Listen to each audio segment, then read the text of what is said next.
ইয়াতে কুমৰাকাটা ৰিজাৰ্ভ ফৰেষ্টত আমি পূজাই বন বিভাগৰ ফালৰ পৰা আহি পেলাই হাতীক এভাগ পূজা এভাগ আমি আগবঢ়ালোঁ।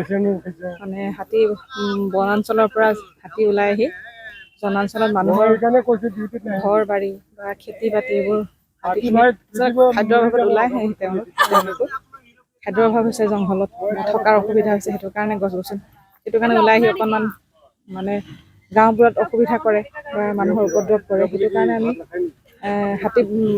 হাতীখিনিক আমি বনাঞ্চললৈ খেদি পঠিয়াবলৈ কেতিয়াবা আমি মানে তেওঁলোকৰ গালৈ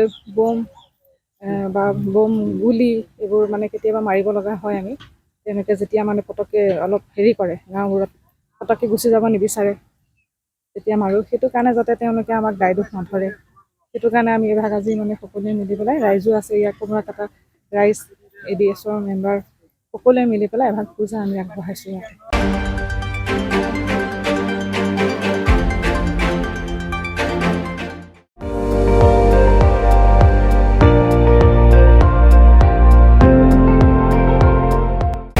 আপুনি চাই আছে ND24, সৰ্বশ্ৰেষ্ঠ নহয় সৰ্বোত্তমৰ দৌৰ।